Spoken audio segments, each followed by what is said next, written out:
Hi friend, leader mind में आप सभी का बहुत बहुत स्वागत है। दोस्तों, हम शुरू करने जा रहे हैं सल्तनत काल जो 1206 से लेकर 1526 ईस्वी तक चला। लेकिन इससे पहले हम जान लेते हैं कि मेडवल हिस्ट्री में हम लोगों ने अभी तक क्या क्या पढ़ा। दोस्तों, मेडवल हिस्ट्री में अभी तक हम लोगों ने 3 शासकों के बारे में पढ़ा है, यानी भारत पर 3 मुस्लिम आक्रमण के बारे में पढ़ा है। पहला आक्रमण था मोहम्मद बिन कासिम का, जो 712 में करता है और भारत के तटीय क्षेत्रों पर ही सीमित रह जाता है, लूटपाट करता है।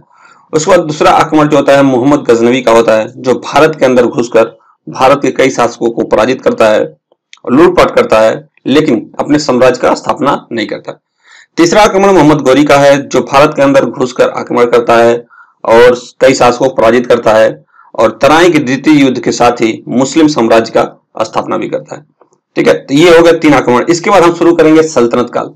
सल्तनत काल शुरू करने से पहले हम ये जान लेते हैं कि हमको सल्तनत काल में क्या क्या पढ़ना है, किस वंश के बारे में पढ़ना है और किस वंश में किस शासकों के बारे में पढ़ना है। ठीक है, तो दोस्तों सल्तनत काल का समय 1206 से लेकर 1526 ईस्वी तक चला। ठीक है, इसमें हमको टोटल 5 वंश के बारे में पढ़ना है। पहला है गुलाम वंश, जिसे दास वंश भी कहते हैं और कई इतिहासकारों ने इसे ममलुक वंश भी कहा है। गुलाम वंश 1206 से लेकर 1290 ईस्वी तक चला। उसके बाद पढ़ना है हमको खिलजी वंश, जो 1290 से लेकर 1320 ईस्वी तक चला। इसके बाद पढ़ना है तुगलक वंश के बारे में, जो 1320 से लेकर 1398 ईस्वी तक चला। इसके बाद पढ़ेंगे सैयद वंश के बारे में, जो 1414 से लेकर 1451 ईस्वी तक चला।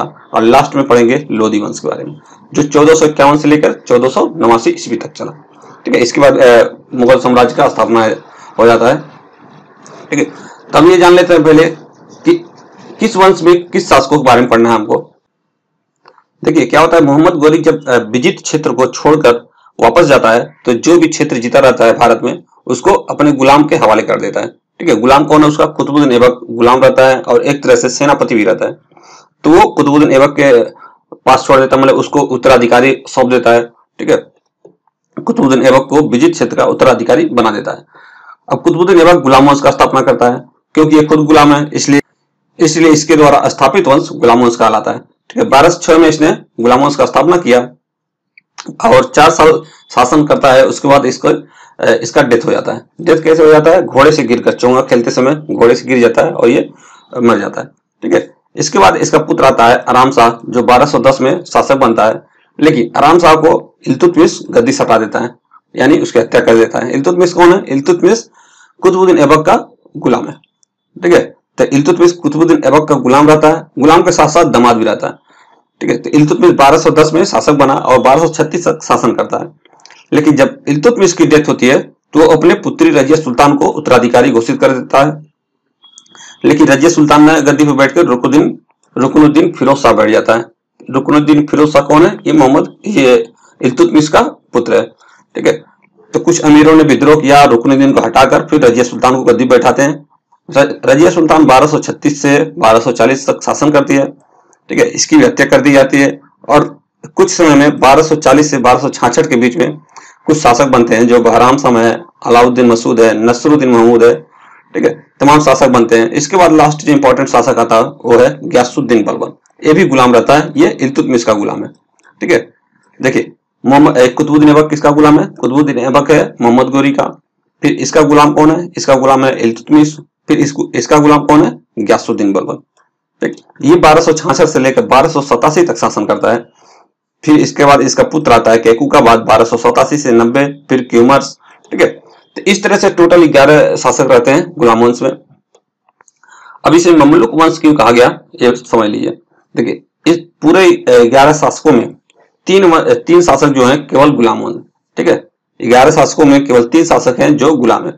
तो इतिहासकार मानते हैं कि 11 शासक में केवल 3 शासक ही गुलाम है, इसलिए इसे गुलाम वंश न कहकर ममलुक वंश कहना उचित रहेगा। ठीक है, तो इसमें इंपॉर्टेंट क्या क्या है? कुतुबुद्दीन ऐबक है, इल्तुतमिश है और रजिया सुल्तान है। ठीक है, और गयासुद्दीन बलबन। ये पढ़ना तो सबको है, लेकिन ये 4 जो है बेहद इंपॉर्टेंट है। इसके बाद शुरू होता है खिलजी वंश। खिलजी वंश 1290 से लेकर 1320 ईस्वी तक शासन करता है। इसमें पहला शासक जो है जलालुद्दीन फिरोज खिलजी है, जिसने खिलजी वंश का स्थापना किया। इसके बाद ये 1290 से लेकर 1296 तक शासक करता है, मात्र 4 साल। इसके बाद इसका दामाद रहता है अलाउद्दीन खिलजी, इसकी हत्या करके 1296 में शासक बन जाता है और 1316 तक शासन करता है। ठीक है। इसके बाद इसका उत्तराधिकारी आता शिहाबुद्दीन उमर, जो 1316 से लेकर 1320 तक। फिर मुबारक शाह 1320 में, फिर नसरुद्दीन खिलजी 1320। ठीक है, ये थोड़े थोड़े समय के लिए शासक बनते हैं लोग। इसमें इंपॉर्टेंट है सबसे ज्यादा अलाउद्दीन खिलजी। ठीक, इसके बाद अगला वंश पढ़ेंगे हम लोग तुगलक वंश। तुगलक वंश में देखेंगे गयासुद्दीन तुगलक वंश का स्थापना करता है। तुगलक वंश 1320 से 1398 ईस्वी तक चलता है। ठीक है, तो गयासुद्दीन तुगलक वंश का स्थापना करता है 1320 में और 1325 तक मात्र 5 साल तक शासक करता है। उसके बाद आ जाता है मोहम्मद बिन तुगलक। ठीक है, मोहम्मद बिन तुगलक बहुत इंपॉर्टेंट चैप्टर है। देखिए, मोहम्मद बिन तुगलक पूरे सल्तनत काल में सबसे बुद्धिमान शासक था। ठीक है, सबसे पढ़ा लिखा शासक था, लेकिन पढ़ा लिखा बुद्धिमान के साथ साथ यह एक असफल शासक भी था, क्योंकि इसने जो भी नीति चलाई और अच्छी नीति चलाई, इसने भविष्य के लिए अच्छा हो। ठीक है, एक आधुनिक नीति चलाई, लेकिन जितनी भी नीति चलाई सब नीति इसकी फेल हो गई, कोई भी सक्सेस नहीं हुआ था। ठीक है, इसलिए इसे असफल शासक कहा जाता है। किसको? मोहम्मद बिन तुगलक को। 1325 से लेकर 1351 तक ये शासन करता है। फिर इसके बाद आता है फिरोज शाह तुगलक, फिर नसरुद्दीन महमूद तुगलक। ठीक है, जो अंतिम शासक रहता है। तो इसमें हमको तीनों इंपॉर्टेंट है, ये तीनों बहुत इंपॉर्टेंट है। इसके बाद ये पढ़ेंगे, पढ़ना तो हमको सबका है। ठीक है, लेकिन गयासुद्दीन, मोहम्मद बिन तुगलक और फिरोज शाह, ये तीनों इंपॉर्टेंट है, क्योंकि ये सब हर क्षेत्र में अच्छा काम और बहुत सारे काम करते हैं, सैन्य व्यवस्था से लेकर अर्थव्यवस्था तक। ठीक है, इसके बाद पढ़ेंगे हम लोग सैयद वंश 1414 से लेकर 1491, 1414 से लेकर 1451 ईस्वी तक। ठीक है, इसमें पहला शासक जो है खिज्र खान। खिज्र खान 1414 में शासक बनता है, 1421 तक शासन करता है। अभी खिज्र खान कौन है? देखिए, जब तैमूरलंग दिल्ली पर आक्रमण करता है तो वो क्षेत्र को जीत लेता है, जीत को वापस चला जाता है, लेकिन उसका सेनापति जो रहता है खिज्र खान, वो रुक जाता है और ये सैयद वंश का स्थापना करता है। ठीक है, इसके बाद हम देखेंगे मुबारक शाह आएगा 1421 से लेकर 1434 तक। फिर मोहम्मद शाह 1434 से लेकर 1443 तक। फिर आएगा अलाउद्दीन आलम शाह 1443 से लेकर 1451 ईस्वी तक। इसके बाद हम पढ़ेंगे लोधी वंश के बारे में। लोधी वंश चला 1451 से लेकर 1489 ईस्वी तक। इसमें पहला शासक आया बहलोल लोधी। ठीक है, बहलोल लोधी 1451 से लेकर 1489 तक रहता है। फिर सिकंदर लोधी आता है, जो बेहद इंपॉर्टेंट है, इसके बारे में हम पढ़ेंगे। इसने आगरा का स्थापना किया था।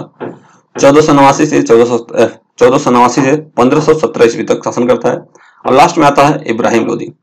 ठीक है, इब्राहिम लोधी का युद्ध होता है उसके साथ, बाबर के साथ, पानीपत का। ठीक है, तो पानीपत का 1526 में युद्ध होता है। उसी युद्ध में यह मारा जाता है और वहीं से मुगल साम्राज्य का स्थापना हो जाता है। तो पूरे सल्तनत काल में युद्ध क्षेत्र में मारा गया जो शासक है वो है इब्राहिम लोधी। ठीक है, केवल यही है जो युद्ध क्षेत्र में मारा गया, बाकी किसी कोई बीमारी से कोई गिर कर, ठीक है, ऐसे मर जाते हैं। तो यहाँ 1526 में सल्तनत काल खत्म हो जाता है। इसके बाद से मुगल साम्राज्य शुरू हो जाता है बाबर के द्वारा। ठीक है, वीडियो कैसा लगा? अच्छा लगे तो सब्सक्राइब कीजिए और बने रहिए। इसके बाद हम लोग हर शासक को, हर वंश को बारी बारी से एक विस्तार से पढ़ेंगे। Thank you very much.